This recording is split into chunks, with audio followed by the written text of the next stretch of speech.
Once upon a time, Kumu was a relatively straightforward package to use to create relationship models. And then they implemented 1,000 options, which are marvelous options. Though today, someone can go there to create a model and get distracted by all the shiny bells and whistles and forget they actually came to create a model. When you create a new model in Kumu, you get to create or select from one of their built-in templates, though because nothing ever quite satisfies me. I knew how I wanted a model to look, and it took me a long time, several years actually, to get to this point piece by piece.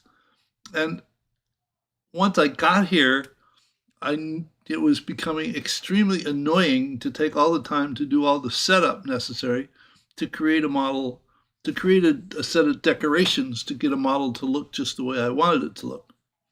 And then one day it dawned on me, I said, well, why don't I just use one of the built-in features? And if I create this template every time I want to create a new model, I can just come here, open this, fork it, create a new model, and I'm off and running. So you can use this template. In other words, I'm not suggesting that you accept it and like it, though I'm saying you can use this template to hit the ground running so that you can create a model and not have to go through all of the setup that I went through. Now, there's a link to this model in the notes section of the video, but if you simply go to kumu.io/stw kumu-template, that's the URL for this model. And once you get there, once you signed into Kumu, you can come over here to the hamburger, come down here and click on Fork This Project. And what it will do is it will fork this project and create for you a new version of this template that belongs to you. Now, notice that if you have two Kumu accounts, a regular account and a pro account, it will put this model in your regular account, because notice that it's now in Systems Wiki as opposed to STW. And you can tell readily whether or not you have a pro account or not, because if you do, you will see, where is it? There's supposed to be an icon here. What is this?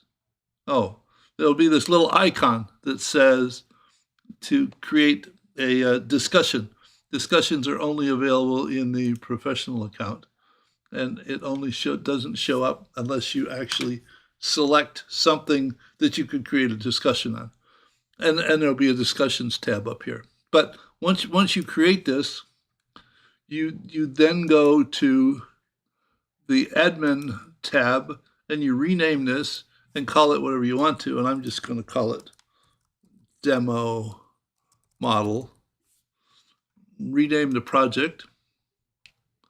Then I have to go back there again and go to admin and transfer this project from Systems Wiki to my other account, STW.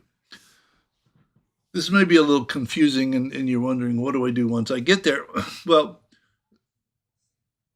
you don't want to create a new project in the midst of all of this. So what I did was I provided another tab called blank, which you can then rename if you want to. You can rename this map. But here, you're off and running, and you have all of the definitions already set up for creating a model.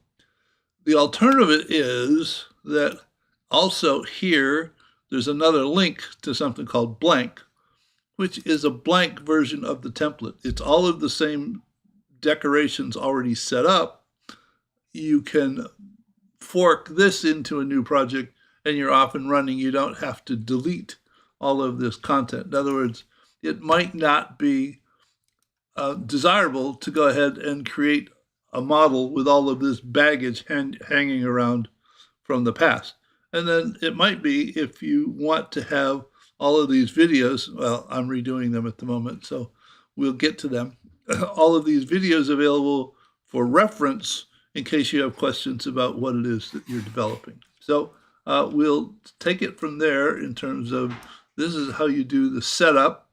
And in the next one, I'll talk about the context itself for developing relationship models, what some people call causal loop diagrams, and I don't call them that. And there's a link to this model in the notes section of the video. So take care. Bye.